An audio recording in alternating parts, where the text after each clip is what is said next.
Hello there and welcome to another edition of Sport On. And this time round, once again, we are outdoors and specifically at the Tamarind Tree Hotel where Wakabi, we're doing the, of course, it's reflecting on an individual's performance. That's something else. And I'll give you some bit of background, Wakabi, because the last time I interacted with our next guest was in Paris at the 2024 Olympic Games, and they just won a historic silver.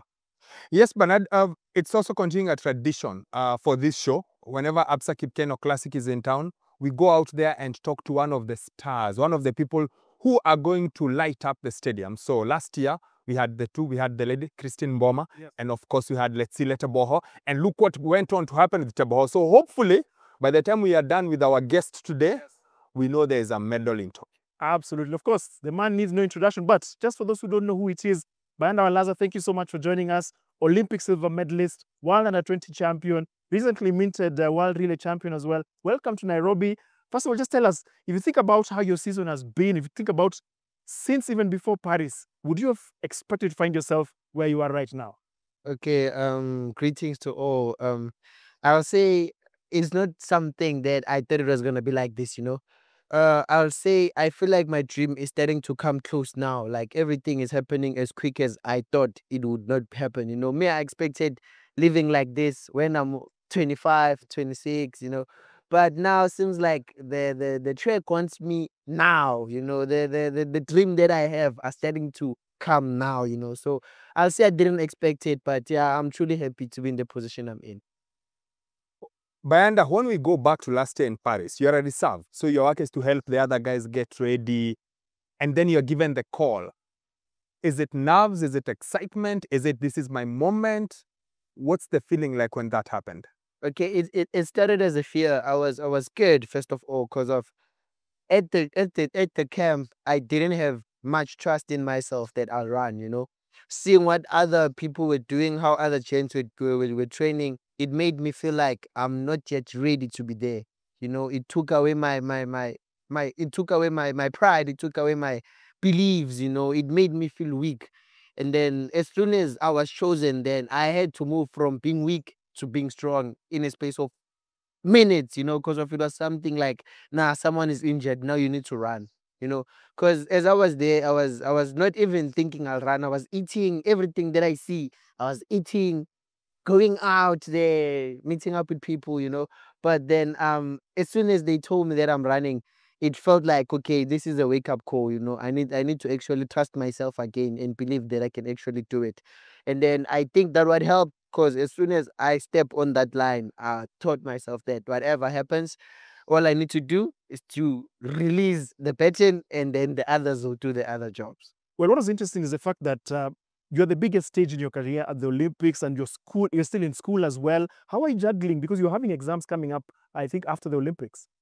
I was not studying. I didn't know how to study outside because of I was too enjoying whatever was happening. So I was never thinking about books.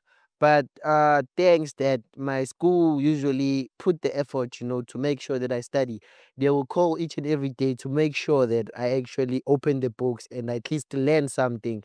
There's teachers who would spend their time lose whatever they want to do, leave the whatever they wanted to do just to make sure that I understand the work, you know. So it was hard, I won't lie, because I also felt like heavy, you know, it felt heavy for me that, oh, it's cool, it's athletics here and here, but you know, I had a very good support structure.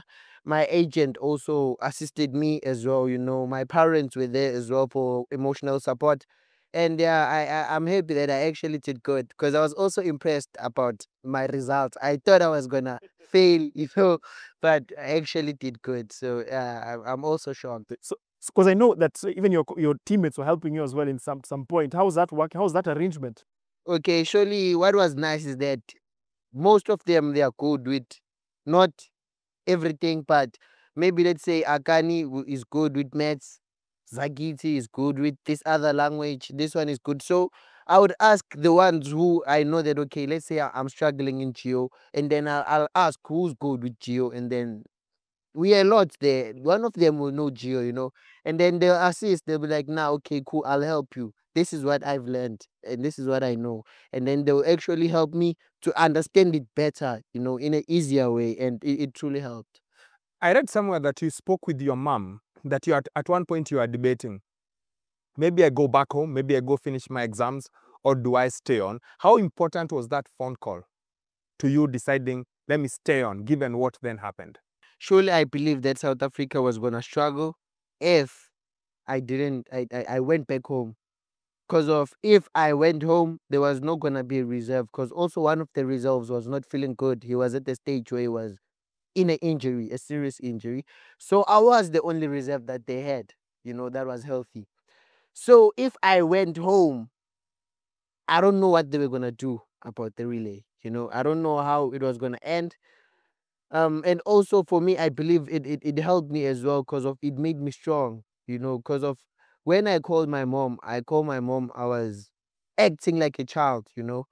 I acted like a child. I won't lie. I was crying, telling my mom that nah, I need to go back to school because I was also angry. As a child, you can see that you're not gonna run. So what's the purpose of you being here? I felt also used, but I didn't understand the terms of what a reserve is. Me in my head, I was like, I have to run and all of that, but I didn't understand what does reserve mean. So I think there I acted like a child, and then it also taught me how sport works. It teaches you that to be somewhere you need to work for it. For being a reserve, there's people who die to be a reserve, and me, I'm there, but I'm still crying of being there. So it made me strong, and it made me see what sports is, and it made me a strong sportsman. Tell us about, of course, you went represented South Africa in the final. What was going on through your mind? Because I know one of the concerns was a baton, the handing over the baton. That's something a lot of top teams struggle with. The United States as well struggle with it sometimes. Jamaica as well. Is that something that was in the back of your minds? Because now you've reached the final. Okay, surely I think that's why most of the people actually lose it because of the complicated relay. You know, us as South Africans, we believe relay is sort of trust. You know, people started thinking that relay is an exchange only. You need to make sure that the exchanges are better, but only to understand that you need to get to know each other.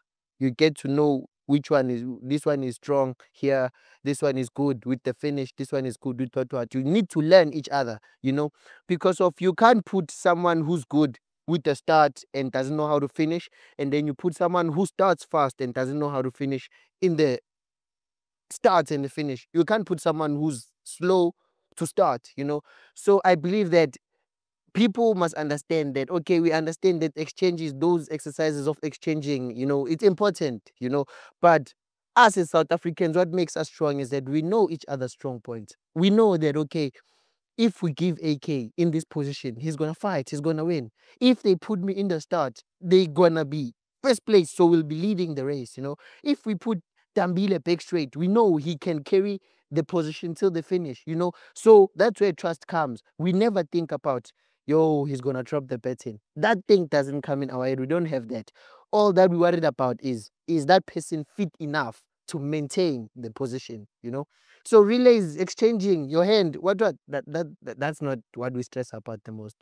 We actually look for fitness. We want someone who's fit, and we know that when you fit, we're happy we're gonna come back with something. Speaking of trust, that medal meant so much to you. We could see in the celebrations, you guys were all very happy, but you guys were especially happy for Akani. What was that feeling like? Because you could tell, like, Team South Africa was feeling like, finally, we've given our main man something. I'll say, okay, Akani has done a lot for the country. So I'll say that medal was not actually a big thing to him. It was big. It was a big thing. So people made it like a huge thing. For me, it felt like, it was to wake him up, to show him that you can get more medals, bruh. You still have time to get more medals. So this is medal. We must not celebrate it like it's the last one. We must celebrate it as like it's the start of what's coming. You must not take it into heart that I'm done. Whatever I was running for, I've got it. Look, now he got the medal at the indoors, got another gold for the relay. You see, now they are starting to come. They're starting to, and he's even becoming faster and faster as years goes. So me, I think that was a wake-up call for him that now it's time, because of people are expecting him to quit. You are old, you've ran, you need to sleep, you need to whatever. But I think that was a wake-up call to him that whatever you were running for, you were patient enough to not give up. You know, you didn't give up, but what you wanted is actually happening now. What does he mean to South African sprinting? Surely it brought back dead ambitions, you know, from people who didn't believe that actually South Africa have fast people, you know, because of last few years, you know, we used to have Akani only, you know, and everyone believed in their head that the best that we have is Akani. But since we came back with that medal, now everyone feels important, you know, that okay, it is not about Agani only. It took 4 South Africans to get Agani a medal, you know. And then now, even the younger groups that are coming and also the people who are actually doing sports in South Africa, they started seeing that, okay, we can be in that 4. We can be in that group that helps, you know, South Africa to actually get a medal. So it made South African sprints more dangerous because of now I started running 9 seconds early, you know, and then other people also started being fast early. Benji started running 10 zeros at January, you know. Dambile started running 20.0s February, early at the age. So I think it woke up South Africa that actually we can actually prove to the whole world that we can actually do this. Obviously, Akani plays a very key role in inspiring the next generation. You're part of that generation. How does he push you as an athlete? How does he push you as an individual? So I'll say, me, I'll call him a father of sprints, you know, because of everyone is looking, especially in South Africa, each and every person who's doing sprints is actually looking up to him. So he's like the father of the sport in sort of way, you know. And being around him actually makes us believe as well that nah, we can actually do what what he has done. And what I like about him is he will never make you feel like you are lower than him. You know, he won't make, even when you're with him, he won't act bigger than you. You know, he will make you actually feel like you are, even though he's old, but he can make you feel like you guys are same, you guys are young, everything is, he won't make you feel awkward around him, you know. So I'll say his determination is actually proving, it is actually showing the young people that, you know, we can be great as a nation, you know, we can be strong as a nation as long as we believe in each other. Because of he believes in each and every one of us. He's never talking anyone bad. He's never said you can't make it in life. He'll always speak prosperity. He'll always say good things about you, you know. He even will tell you that whatever I've done, I want you to do more. You know, he gives you that heart of actually wanting to be the sprinter that you want to be, you know. He can tell you that, you see, I didn't get this medal, but I believe you can. You know, he makes you also want to achieve the dreams that he couldn't achieve because of now he can sometimes he can see that, okay, I haven't achieved these goals, but I think I can help someone to achieve them that will make him feel like a better man, you know. So I'll say he's a truly sprint hero in South Africa. Bayanda, where did your journey start? Like, what made you decide athletics is my sport? How did you pick it up? How young were you? What made you pick up athletics? Okay, it's kind of a long story, but I'll make it short. I'll make it short. I'll make it short. Okay, so surely at high school, I mean at primary, I passed my grade 7. So after grade 7 in South Africa, you need to go to high school. So I passed grade 7. I went to a high school, but I went to a high school where like it's more of education, no sports. It was more because of I was clever. I'm clever in the books, you know. So I was there all about these books. They don't do sports. They don't take sports serious. There's no sports. All you do is books. And then I started crashing out. You know, I started not liking school. I started not wanting to go to school, you know. And then my mom took me to psychologist, and then the psychologist found that sports is my runaway thing, you know, because of my father's death. My father was shot to death. So he's saying that as soon as he's busy speaking to me, he can actually see that when I'm not doing sports, all I think about is how my father died. And that keeps on creating a bad picture in me, keeps on wanting me to break, wants me to fall, you know, and I was always thinking of bad things. I was naughty. I'd go out at night, you know, do bad things for no reason, you know. And then I went to the psychologist. Psychologist found that I need sports in my life, you know. So back then we didn't know what sports exactly. And then I had to go back to grade 7 again.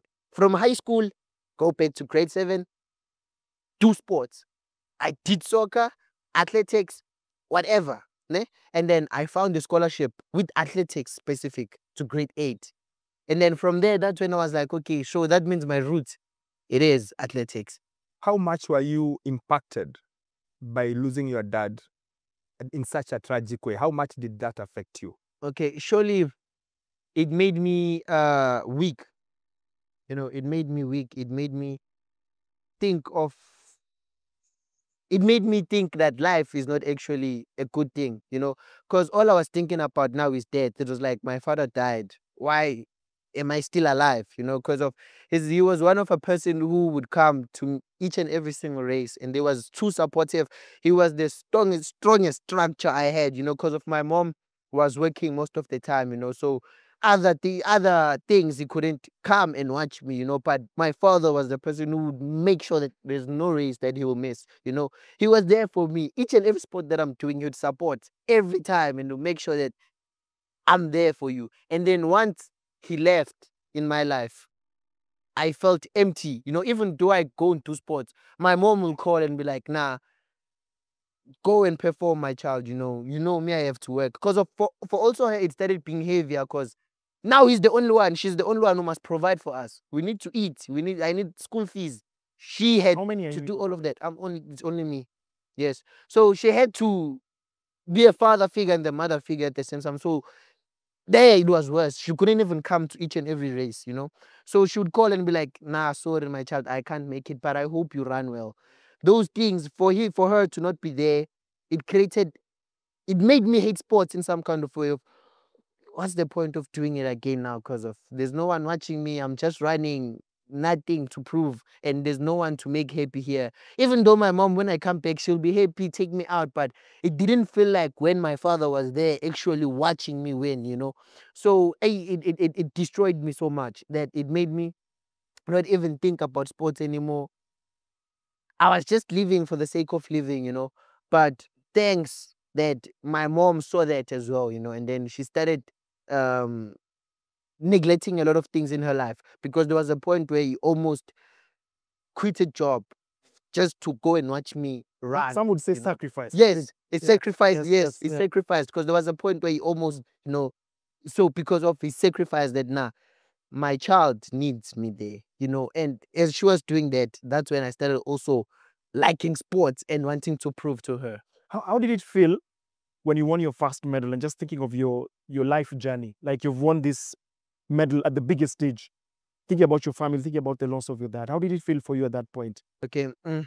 At some point when I ran, I actually sometimes I feel like when I run, I'm running for my dad, you know, because I'll be like, even though I stand in the line, I'll first pray, and after praying, I'll be like, Dad, I'm doing this for you, you know. So I'll say I believe because also in culture wise in SA we believe that, you know, when people are dead, it's their bodies who die, but their spirits still with you, you know. So I think he is the one who's making me more faster, you know, because of I also when I run there, I believe that he's with me, he's within me, you know. So I think it also helps me as well, you know, to be a greater athlete. World indoor silver medalist. Bayanda Walaza.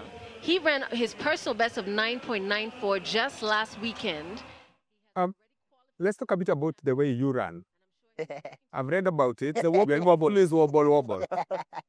And it's very interesting because there's two sides to you. Yes. There's the training form and there's the running form. Yes. Tell us a bit about it. How does that switch happen so effortlessly? Okay, I'll say my coach is saying that it's a survival instinct. You know? It's like it's a survival instinct. It's like taking someone who can't swim you put that person in the pool. He or she will find a way out. It doesn't matter how, but you'll go out of the pool, you know. So coach is like, as I'm training, I don't. It actually for me, I'm in control, you know. But when I have pressure, when I have pressure, I lose it. Yes.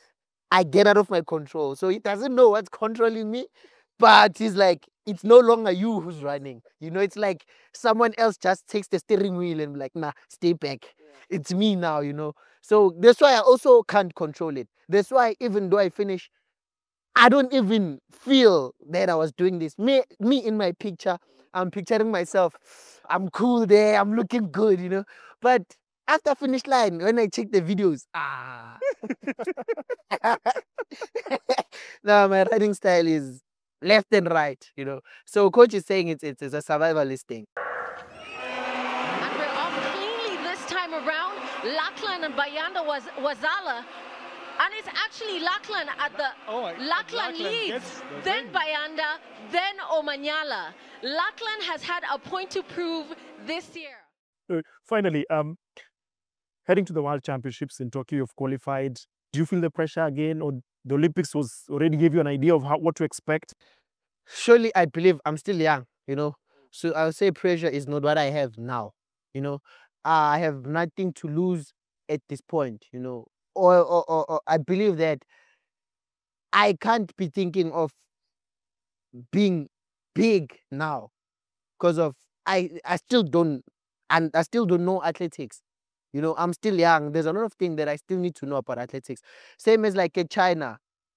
I I thought I did a false start, you know, but only to learn about it is that it wasn't a false start. It's just that the pressure that I put on the blocks, you know, I didn't go out. So it was good thing, you know, that I didn't come out, but I was in the blocks. I didn't know all of that, you know. So I still believe that I still need to know athletics more. I still need to find out like the roots of the sports, you know, before I start being big, you know. So for now, I'll say as I go to Tokyo, I'm gonna use it as a learning barrier to feel how it is to be there. You know, I'll say Olympics, okay, I've learned at Olympics, it's huge, you know, but it won't feel as nice as me running the 100 meters alone. The relay thing, it was a group thing, so the pressure would feel it as a group. But I also need to feel how it feels to be there alone. No one to depend on that you're gonna give the baton. Now it's you on that spot, you know, and the world is actually looking of what you're gonna do, you know. So I'll say this Tokyo, I'll take it as a learning barrier of being a better athlete. 994 at age 19, that fastest ever in under 20. People already looking at you and you're saying you haven't learned it. So when you finally learn how to run this 100 meters, how far can you go? What's your mountaintop? Okay, surely I believe that I'll create history. I believe, and that's what my father told me, that when he sees me, he sees history. You know, he sees a name that people are gonna talk about for years, you know. So I believe once I get to the point where I understand athletics and I know everything about athletics, I'll be a one dangerous person to compete with. Because I'll go there with the pride and having a confidence of I know what I'm doing, you know. And I don't me the problem with me is that if I get one thing right, I'll want to prove that, you know, I know what I'm saying, I'm talking about, you know. So if I understand athletics and I know everything about athletics, I promise you, I'll use each and every chance of it to make sure that I create history.